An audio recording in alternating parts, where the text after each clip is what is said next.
Hello friends, आज हम लोग क्लास 10 की पढ़ाई करेंगे।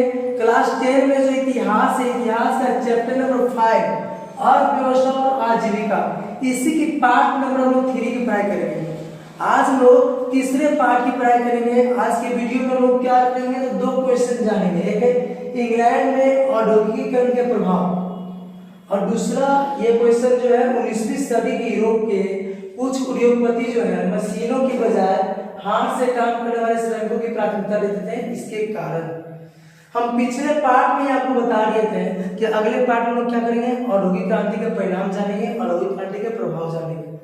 तो वीडियो को शुरू करें इससे पहले कि हम हर वीडियो में बोलते हैं, इसका क्या कीजिए, आप स्क्रीनशॉट जल्दी से ले लीजिए। स्क्रीनशॉट ले लेने के बाद आपको कॉपी में लिखना जरूरी है। जो बच्चे चाहते हैं कि नोट्स उनका तैयार हो जाए, अच्छा खासा नोट्स बना लें, तो वो क्या करेंगे, हर एक पार्ट का, हर एक वीडियो का क्या करेंगे, वो स्क्रीनशॉट लेंगे और स्क्रीनशॉट लेने के बाद कॉपी में पार्ट बाय पार्ट लिखते चले जाएंगे। ठीक है, तो उनका चैप्टर समाप्त करना मेरा जिम्मेदारी है। हम सही से चैप्टर समाप्त करवा लेंगे, नोट्स अच्छा बनवा लेंगे। बस आपका काम क्या है, तो प्रत्येक वीडियो का क्या करना है, स्क्रीनशॉट ले लेना है और कॉपी में लिखते हुए चले जाना है। ठीक है, तो चलिए वीडियो को शुरू करते हैं। तो आज के टॉपिक में जो पहला क्वेश्चन है, क्या है, इंग्लैंड में औद्योगिकीकरण के प्रभाव या परिणाम। इंग्लैंड में औद्योगिकीकरण का क्या प्रभाव पड़ा, क्या परिणाम है, वो हम लोग जानेंगे। तो इंग्लैंड में देखिए, औद्योगिकीकरण जब हुआ, बता दें औद्योगिक क्रांति सबसे पहले कहाँ हुआ, इंग्लैंड में हुआ। तो औद्योगिक क्रांति हुआ, उसके पीछे क्या क्या कारक थे, वो हम लोग पिछले पार्ट में पढ़ लिए। हम लोग पिछले पार्ट में पढ़ लिए कि इंग्लैंड में जो औद्योगिक क्रांति हुआ उसके पीछे क्या कारण था। अब आज के वीडियो में पढ़ेंगे कि इंग्लैंड में जो औद्योगिक क्रांति हुआ उसका क्या परिणाम है, क्या परिणाम पड़ा इंग्लैंड पर। तो पहला परिणाम पड़ा, पहला प्रभाव पड़ा कारखानेदारी प्रथा का विकास। कारखानेदारी प्रथा का विकास, तो इंग्लैंड में जब औद्योगिक क्रांति हुआ तो उसके कारण कारखानेदारी प्रथा शुरू हुआ, ठीक ना। कारखानेदारी प्रथा करने का मतलब क्या, तो इंग्लैंड में बड़ी संख्या में कारखाना लगना शुरू हो गया। इससे हुआ क्या कि इंग्लैंड का रूप ही चेंज हो गया। इंग्लैंड का रूप ही चेंज हो गया। सोचिए ना, तो एक समय जब इंग्लैंड में कोई खाना नहीं था, वो देखिए, और दूसरा जब इंग्लैंड का खाना भर गया, वो देखिए, दोनों में अंतर आ जाएगा ना सर, नहीं अंतर आएगा। अभी फिलहाल देखिए कि इंग्लैंड का खाना नहीं है तो कुछ और स्थिति उसका होगा। अब जब खाना पूरा भर गया तो स्थिति चेंज हो जाएगी, नहीं हो जाएगा, हो जाएगा ना। तो वही यहाँ पर लिख रहा है कि कारखानेदारी प्रथा का विकास में यही लिख रहा है कि जब इंग्लैंड में औद्योगिक क्रांति शुरू हुआ, इंग्लैंड में क्या हुआ, औद्योगिक क्रांति शुरू हुआ, तो इसके साथ साथ क्या हुआ, कारखानेदारी प्रथा का विकास हुआ।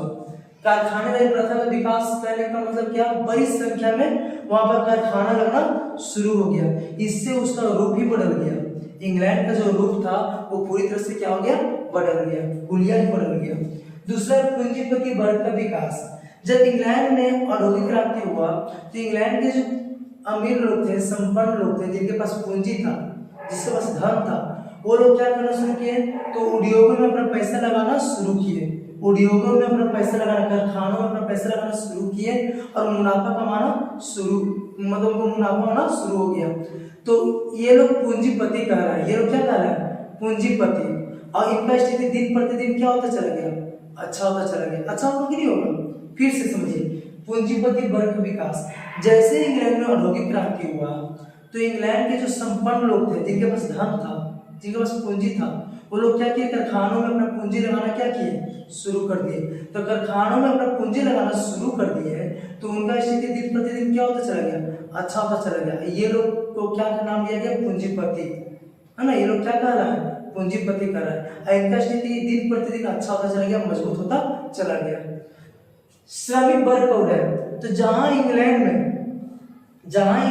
औद्योगिक क्रांति के कारण एक और क्या हुआ, पूंजीपति वर्ग जन्म लिया, तो दूसरी तरफ क्या हुआ, श्रमिक वर्ग जन्म लिया। समझिए ध्यान से, इंग्लैंड में जब औद्योगिक क्रांति हुआ तो एक तरफ पूंजीपति वर्ग जन्म लिया और दूसरी तरफ श्रमिक वर्ग। श्रमिक वर्ग कौन थे भाई, तो श्रमिक वर्ग उन लोगों को कहा गया जो गाँव से रोजगार की तलाश में कहाँ पहुंचे, शहरों में पहुंचे और इन कारखानों में क्या किए, काम करना शुरू किए। ये लोगों को कहा गया श्रमिक वर्ग। ठीक है, इनकी स्थिति बहुत ही खराब थी, बहुत दयनीय थी इनकी स्थिति, क्योंकि पूंजीपति वर्ग जो थे इनका शोषण करते थे, काम बहुत करवाते थे और पैसा बहुत कम देते थे। आया समझना। तो ये सबसे इनकी स्थिति क्या हो गया, खराब हो गया, किसका? श्रमिक वर्ग का। समझाया? अगला है आपका बाल श्रम के विकास। जैसे ही औद्योगिक क्रांति हुआ, कारखानदारी प्रथा का शुरुआत हुआ, तो पूंजीपति लोग क्या किए ना, उद्योगपति लोग क्या किए ना, तो बच्चों से काम करवाना शुरू कर दिया। क्योंकि बच्चों से काम करवाना उनसे मुनाफा ज्यादा होता था। क्यों? बच्चों को ज्यादा पैसा देना नहीं पड़ता था, बच्चों को ज्यादा मजदूरी देना नहीं पड़ता था। तो इससे ये लोग क्या किए, बच्चों से काम करवाना शुरू कर दिए और मुनाफा कमाना शुरू कर दिए। ठीक है ना? इससे बाल श्रम का विकास हुआ, बाल मजदूरी शुरू हो गया। पता ना, अभी हम अपने भारत में बाल मजदूरी क्या है सर? क्राइम है, अपराध है। पता ही नहीं? पता, इलीगल है। पता है ना कि 14 साल से कम उम्र के बच्चों को अगर कोई काम पे लगाता है, ठीक है ना, तो उसको सजा हो सकता है। ठीक है? तो वहां पर बाल श्रम का विकास हो गया। इसके बाद है उपनिवेशवाद का विकास। क्या है? उपनिवेशवाद का विकास। तो इंग्लैंड में जब कारखानेदारी प्रथा शुरू हुआ, औद्योगिक क्रांति शुरू हुआ, तो कारखानों में कोई सामान बनाने के लिए कच्चा माल चाहिए ना भाई। कारखानों में कुछ भी बनाना है तो उसके लिए क्या चाहिए? कच्चा माल। अब वो फिर कारखाना में जो बन गया उसको बेचने के लिए क्या चाहिए? बाजार चाहिए। तो इसके लिए क्या बना, इंग्लैंड जो है क्या क्या उपनिवेशवाद को जन्म दिया। ठीक ना? बहुत सारे देशों में जाकर क्या क्या अपना उपनिवेश स्थापित किया। इसी में अपना हमारा जो भारत है वो भी इंग्लैंड का क्या बना? उपनिवेश बना। आया? समझा कि नहीं आया? उपनिवेशवाद का विकास में यही है कि जैसे ही औद्योगिक क्रांति हुआ तो उपनिवेशवाद का क्या हुआ? जन्म हुआ। कैसे? तो ये कारखानों में, उद्योगों में कोई भी सामान बनाने के लिए कच्चा माल का जरूरत पड़ा, और वहाँ जो सामान बना उसको बेचने के लिए बाजार की जरूरत पड़ा। तो इसीलिए इंग्लैंड जो है क्या किया, तो दूसरे देशों में जाकर, खासकर एशिया और अफ्रीका जो महादेश है उनके देशों में जाकर क्या किया, अपना उपनिवेश स्थापित करना शुरू किया। इसी क्रम में हमारा जो भारत देश है वो भी क्या बना? इंग्लैंड का उपनिवेश बना। ठीक है? इतना ही नहीं परिणाम हुआ, और परिणाम हुआ। एक और लिख सकते हैं हम कि स्त्री श्रम का शुरुआत। स्त्री श्रम मतलब जैसे बाल श्रम कैसे लिखे हैं, बाल श्रम, वैसे स्त्री श्रम। बहुत सारे उद्योगपति जो है ना अपने कारखानों में औरतों से काम करवाना शुरू कर दिए। अपने कारखानों में औरतों से काम करवाना शुरू कर दिए, क्योंकि औरतों से काम करवाने से उनको मुनाफा होता था। कम मजदूरी पे ही औरतें लोग काम करने के लिए तैयार हो जाती थी। ठीक है? तो इससे उद्योगपतियों को क्या होता था? मुनाफा होता था। इससे क्या हुआ? स्त्री श्रम का शुरुआत हुआ। तो यहाँ 5 पॉइंट लिखे, लेकिन बताया आपको कितना? 6 पॉइंट। सुनाया? तो एक बार फिर से जानेंगे कि सर इंग्लैंड में जो औद्योगिक क्रांति हुआ, इंग्लैंड में जो औद्योगिक क्रांति हुआ उसका क्या क्या परिणाम हुआ, क्या क्या प्रभाव पड़ा। तो सबसे पहला कारखानेदारी प्रथा का विकास। कारखानेदारी प्रथा के विकास में क्या पड़े सर? तो औद्योगिकीकरण के फलस्वरूप इंग्लैंड में बड़ी संख्या में कारखाना खुलना शुरू हुआ। तो बड़ी संख्या में कारखाना जब खुलना शुरू हुआ तो इंग्लैंड का हुलिया ही क्या हो गया? चेंज हो गया। समझाया? दूसरा ऐसा पूंजीपति वर्ग का विकास। तो इंग्लैंड में जो संपन्न लोग थे, इंग्लैंड में जो संपन्न लोग थे, है ना, अमीर लोग थे, वो अपना पूंजी, अपना धन उद्योगों में लगाना शुरू किए, और उद्योगों में लगाकर अधिक से अधिक मुनाफा कमाना शुरू किए। ठीक है? तो इन लोगों को क्या कहा गया? पूंजीपति। इन लोगों को क्या कहा गया? पूंजीपति। और इनका स्थिति दिन प्रतिदिन अच्छा होता चला गया। अच्छा नहीं होगा सर? खूब मुनाफा कमा रहा है, पैसा लगा रहा है फैक्ट्री में, अब खूब मुनाफा कमाते जा रहा है, तो इनका स्थिति तो अच्छा होता ही जाएगा ना। तीसरा श्रमिक वर्ग कोड है। तो देखिए क्या कि इंग्लैंड में औद्योगिक क्रांति के परिणाम स्वरूप जहां एक पूंजीपति वर्ग का जन्म हुआ, तो दूसरी तरफ किसका जन्म हुआ? श्रमिक वर्ग का। दूसरी तरफ किसका जन्म हुआ? श्रमिक वर्ग का। श्रमिक वर्ग उनको कहा जाता था जो गांवों से शहरों में रोजगार की तलाश में आते थे और इन कारखानों में क्या करते थे? काम करते थे।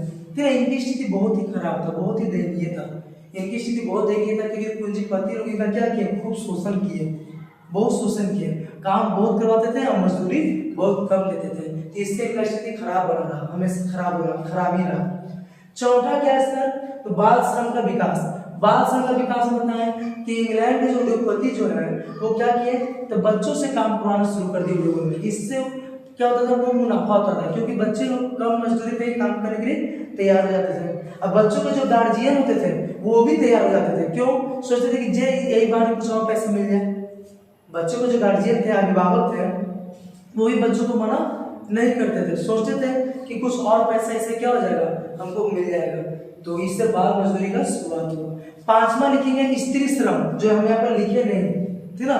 नहीं लिख करके हम बता दे रहे हैं, सुन लीजिए, लिख लो, आप लिख लेना, ठीक ना, आप क्या करना, लिख लेना। स्त्री श्रम का शुरुआत, तो बाल मजदूरी के जैसा ही इंग्लैंड में क्या हुआ, स्त्री श्रम का शुरुआत हुआ, है ना। इंग्लैंड के बहुत से उद्योगपति क्या किए, तो महिलाओं से काम करवाना शुरू किए, क्योंकि ये कम मजदूरी पे ही काम करने के लिए क्या हो जाती थी, तैयार हो जाती थी। इससे उद्योगपतियों को क्या होता था, मुनाफा होता था। और लास्ट उपनिवेशवाद का विकास, तो जैसे ही औद्योगिक क्रांति हुआ तो कारखानों में कच्चा माल का जरूरत पड़ा, और कारखानों में जो सामान बना उसको बेचने के लिए क्या हो, बाजार का जरूरत पड़ा। इसीलिए इंग्लैंड क्या किया, इंग्लैंड से और बहुत सारे देश जो है ना, एशिया और अफ्रीका के देशों को क्या करने लगा, अपना उपनिवेश बनाना शुरू कर दिया। भारत भी इंग्लैंड का उपनिवेश बना। तो समझ में आया परिणाम। अब अगला है तीसरा, देखो 19वीं शताब्दी की बात हो रहा है। 19वीं शताब्दी में मशीन लगना शुरू हो गया था सर, औद्योगिक क्रांति हो चुका था। औद्योगिक क्रांति 18वीं शताब्दी में हो चुका था। औद्योगिक क्रांति 17वीं 18वीं शताब्दी में हो गया था औद्योगिक क्रांति। तो 19वीं शताब्दी में तो मशीन आ गया था, लेकिन फिर भी कुछ उद्योगपति थे, पूंजीपति थे, जो मशीन नहीं लगाना चाहते थे। मशीन की जगह क्या करवाना चाहते थे, मजदूर से ही काम करवाना चाहते थे, मजदूरों से ही काम करवाना चाहते थे। क्यों, तो देखिए इसके पीछे पहला कारण, इंग्लैंड में कम मजदूरी पर काम करने वाले श्रमिक थे। इंग्लैंड में कम मजदूरी पर काम करने वाले श्रमिकों की कोई संख्या, कोई कमी नहीं था, मतलब बड़ी संख्या में इंग्लैंड में मजदूर थे, ठीक है, जो कम मजदूरी पे काम करने के लिए तैयार थे। अब मशीनों को लगाने में पैसा क्या होता था, ज्यादा लगाना पड़ता था। मशीन को लगाने में ज्यादा पैसा का जरूरत पड़ता था। तो बहुत सारे उद्योगपति सोचे कि मशीन लगाने से तो अच्छा क्या है, मजदूर से ही काम करवा लेते हैं, कम पैसा में हमको क्या हो जाएगा, काम निकल जाएगा।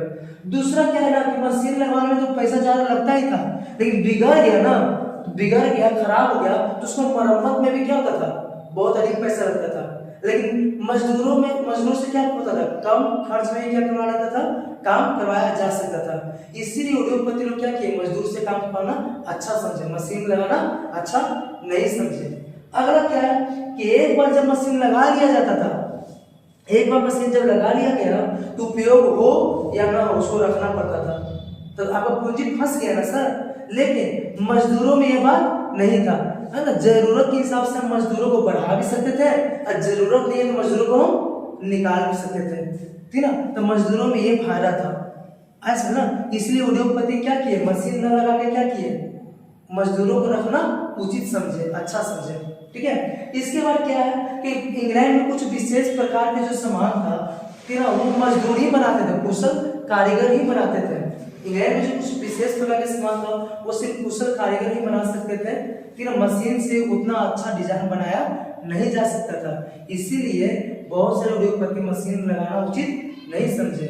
और लास्ट है कि उस समय हाथ से बना हुआ जो सामान होता था, उस समय हाथ से जो बना हुआ सामान होता था उसका मांग बहुत ज्यादा था। इंग्लैंड में मांग ज्यादा था, ठीक ना। जो अमीर लोग हुआ करते थे, पूंजीपति लोग, कुलीन वर्ग के लोग, जो संपन्न लोग होते थे, वो मशीन और सामान ज्यादा यूज नहीं करते थे। कौन सा सामान यूज करते थे, हाथ से बना हुआ सामान। तीसरे बहुत सारे उद्योगपति जो है वो क्या किए, मशीनों के बजाय किससे काम करवाना अच्छा समझे, मजदूरों से। समझाया ये नहीं समझाया सर, इजी तो है। क्या है सर, पहला कि इंग्लैंड में सर कम मजदूरी पे काम करने के बड़ी संख्या मजदूर थे, अब मशीन लगाने में पैसा ज्यादा लगता था, इसलिए उद्योगपति मशीन न लगा के क्या किया, मजदूर रखना अच्छा समझे। दूसरा, मशीन लगाने में तो पैसा ज्यादा लगता ही था, लेकिन एक बार जब खराब हो गया तो उसको मरम्मत करवाने में भी ज्यादा पैसा लगता था।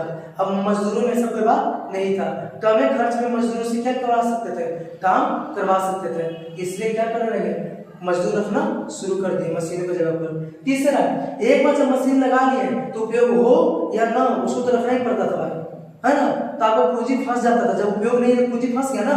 लेकिन मजदूर को जरूरत के हिसाब से उसको संख्या बढ़ा भी सकते थे और घटा भी सकते थे। मान लो अभी जरूरत है तो ज्यादा भर्ती कर लिए, जरूरत नहीं है तो उसको निकाल दिए। तो ये फायदा होता था उद्योगपतियों को। अगला क्या है सर कि कुछ विशेष प्रकार का जो सामान था वो सिर्फ मजदूर ही बना सकता था, कुशल मजदूर ही बना सकता था, मशीन से वो बनाया नहीं जा सकता था। इसीलिए उद्योगपति लोग क्या किए, मजदूरों को रखना अच्छा समझे। और लास्ट है सर कि उसमें ब्रिटेन में जो क्या था ना कि हाथ से बना हुआ सामान का ज्यादा मांग था, हाथ से बना हुआ सामान का ज्यादा डिमांड था। इसी के कारण क्या हुआ कि बहुत सारे जो ये उद्योगपति लोग जो है मजदूरों को ही रखना उचित समझे। क्यों? क्योंकि डिमांड ज़्यादा किसका, हाथ से बना हुआ सामान का, मशीन का नहीं, इसीलिए। तो यही था आपका आज का वीडियो, है ना, जिसमें हम लोग इंग्लैंड में फरोगी करंट प्रभाव समझे और ये बहुत ही इंपॉर्टेंट क्वेश्चन समझ गए। अगला वीडियो इसके लेके आएंगे अगले बार पार्ट नंबर 4, उसमें और भी जो खास क्वेश्चन है वो लेकर आएंगे। तो आज के इतना ही रख देते हैं, फिर से बोलते हैं, अगर आप स्क्रीनशॉट नहीं लिए हो इसका स्क्रीनशॉट ले लीजिए और कॉपी में जरूर लिख लीजिए। तो मिलते हैं अगले पार्ट में अगला टॉपिक के साथ। आज के इतना ही।